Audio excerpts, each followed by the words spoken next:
Friends, मैं Vandana Arora, senior lecturer textile designing department, government women's polytechnic college Gandhinagar से।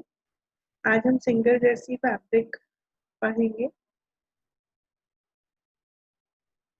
Single jersey fabric पढ़ने से पहले हमने कई लेक्चर्स में मैंने आपको निटिंग के बारे में बताया है कि निटिंग क्या है, क्या मेथड है, क्या क्या इसके क्लासिफिकेशंस हैं, कितने तरीके से बनाई जाती है। तो उसी से रिलेटेड हम कुछ फैब्रिक्स के बारे में जानकारी लेंगे, जिसमें हम सिंगल जर्सी फैब्रिक के बारे में जानेंगे। तो सबसे पहले हम एक बार हल्का सा देखते हैं कि निटिंग क्या है। निटिंग एक मेथड है या एक ऐसी टेक्निक है जिसमें किसी भी यार्न को डिफरेंट डायरेक्शंस में मूव करा के या उसका मैनिपुलेशन कर कर कोई भी एक टेक्सटाइल फैब्रिक हम बना सकते हैं। और इन फैब्रिक से हम डिफरेंट टाइप के गारमेंट्स क्रिएट करते हैं। और निटिंग प्रोसेस जो है वो हाथ और मशीन से बहुत तरीके के वेरिएशंस बना बना के प्रोड्यूस किया जाता है। और जर्सी निट जो है वो क्लोथिंग मैन्युफैक्चरिंग के लिए सबसे प्रीडोमिनेंटली फैब्रिक है, जो कि ओरिजिनली वूल से बनाया गया था। और आजकल भी वूल, कॉटन और सिंथेटिक फाइबर से प्लेन जर्सी या सिंगल जर्सी निट के फैब्रिक्स बनाए जाते हैं। तो अब हम देखते हैं कि सिंगल जर्सी फैब्रिक होते क्या है। सिंगल जर्सी फैब्रिक्स को हम प्लेन सिंगल जर्सी फैब्रिक के नाम से भी जानते हैं। और ये एक तरीके का वेफ निटेड फैब्रिक है, और जो कि विड्थ वाइज कंस्ट्रक्ट होता है। और वेफ निटिंग मशीन पर, सिंगल फ्लैट बेड मशीन पर या सर्कुलर मशीन पर ये क्रॉस वाइज डायरेक्शन या विड्थ वाइज डायरेक्शन में क्रिएट होता है। Single jersey fabric is a plain single knit structure. Single jersey fabric एक प्लेन नेट स्ट्रक्चर है जिसके की फेस लूप्स और नेक साइड पर बैक लूप्स होते हैं। मतलब दोनों साइड पर लूप्स होते हैं, लेकिन सीधी साइड वो फेस लूप्स और उसके विपरीत साइड या उल्टी साइड को हम बैक लूप्स के नाम से जाने जाते हैं। ये स्ट्रक्चर जो है वो सिंगल सेट ऑफ निडल पर क्रिएट किया जाता है या निट किया जाता है। Single set of needle flat bed machine पे भी हो सकती है और सर्कुलर निटिंग मशीन में भी होती है। इस स्ट्रक्चर के दो टेक्निकल फेसेस होते हैं। टेक्निकल तरफ होती हैं या सतह होती हैं। फर्स्ट को हम बोलेंगे टेक्निकल, इस स्ट्रक्चर के टेक्निकल फेस और टेक्निकल बैक, जिसको कि हम आगे देखेंगे। अब वेफ निटेड फैब्रिक जो है उसमें कुछ फेस स्टिचेस होते हैं और बैक साइड में जो बनता है, इसी फेस स्टिच से ही जो है वो बैक स्टिच कंस्ट्रक्ट होता है और बनने वाला फैब्रिक जो है वो प्लेन नीटेड फैब्रिक होता है। और इस तरीके से plain jersey knit fabric construct होता है। तो अब हम देखते हैं कि टेक्निकल फेस और टेक्निकल बैक स्टिच क्या होती है। टेक्निकल फेस जो है वो, जैसा कि हमने पहले भी देखा कि टेक्निकल फेस जो है वो सिंगल जर्सी फैब्रिक को की सरफेस को हमेशा स्मूथ बनाता है, उसको स्मूथ बनाता है।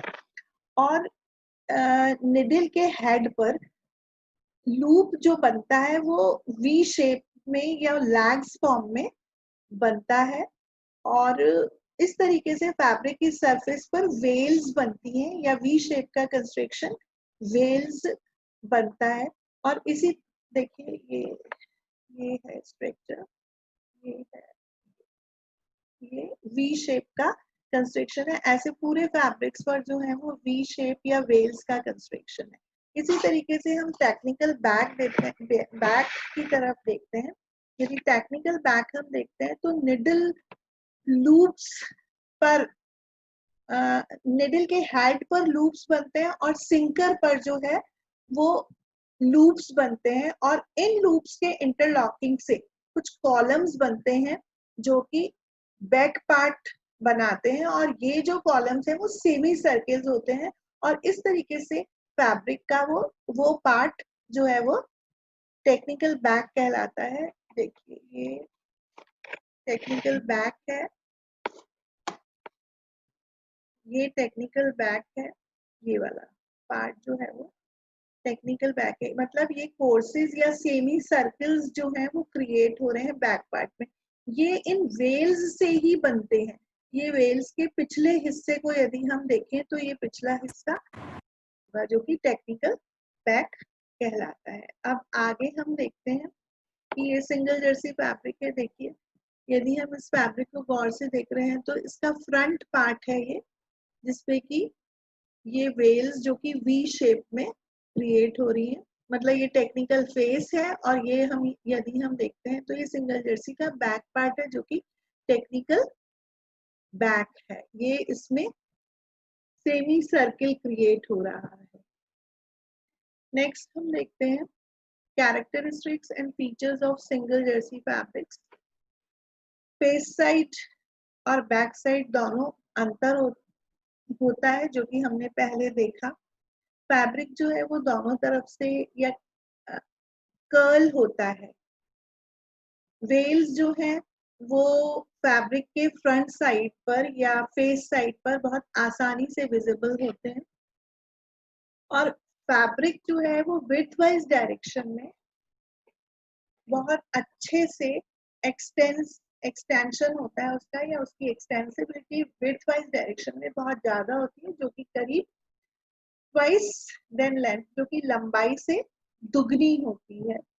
ये फैब्रिक्स जो हैं उनको खोल दिया जाता है या इनको आसानी से सुलझा दिया जाता है। किसी भी एक साइड से हम इसको आसानी से रिवेल कर सकते हैं।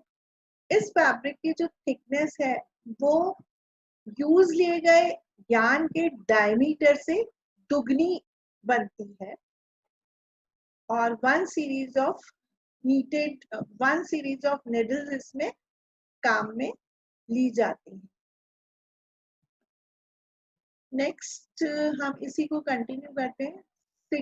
सिंगल जर्सी जो है उसको हम अनरोल्ड कर सकते हैं, यानी हम उसको ओपन कर सकते हैं या उसके ट्विस्ट को हम आसानी से खोल सकते हैं।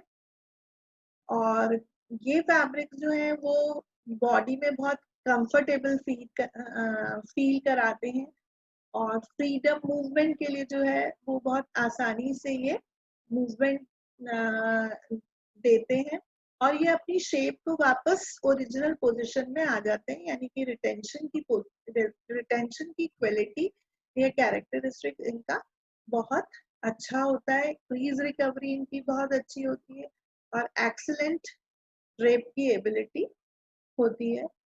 आउटस्टैंडिंग शेप रिटेंशन होता है इसमें, यानी कि नेट वेयर्स जो हैं उनकी वापस अपनी पोजीशन में रिटेन कर जाते हैं। रेजिस्टेंस, केमिकल्स के प्रति इनकी रेजिस्टेंस पावर जो है वो बहुत गुड होती है और मैन्युफैक्चरिंग प्रोसेस जो है वो इसका बहुत सिंपल है, इसलिए ये बहुत ही इकोनॉमिकली प्रोड्यूस होती है। टेक्निकल फेस साइड पर हमेशा वी शेप प्रोड्यूस होती है जो कि वेल्स कहलाती हैं और देखने में सुंदरता भी प्रदान करती हैं। यदि ये यान इस निटिंग में यदि यान जो है वो ब्रेक हो जाता है तो वो अनमैश होता हुआ नीचे की तरफ, या मतलब वो ओपन होता हुआ नीचे की तरफ जाता है। वेल्स जो है वो डाउनवर्ड पोजीशन में अनमैश होते हुए जाते हैं और इस तरीके से स्ट्रक्चर ब्रेकडाउन होता है और इसको लेडरिंग प्रोसेस कहा जाता है। ये एक फॉल्ट है laddering. Uses of single jersey fabric. Single jersey fabric जो है वो आमतौर पर स्पोर्ट्स की टी शर्ट और लेंग्रीज बनाने के लिए काम में आता है, लेकिन फिर भी ये रेगुलर टी शर्ट्स के लिए बहुत ज्यादा काम में आता है। और ये एक ऐसा मटेरियल है जो कि ब्रीथेबल यानी सांस लेने वाला कपड़ा होता है। तो ये स्वेट को या पसीने को जो है वो बीच में रोकता नहीं है। स्किन और फैब्रिक के बीच में हवा जो है वो अंदर से बाहर और बाहर से अंदर आ सकती है और जा सकती है, इसलिए इसको ब्रीदेबल फैब्रिक कहा जाता है, इसलिए ये बहुत ही यूजफुल फैब्रिक है। Thank you, stay safe.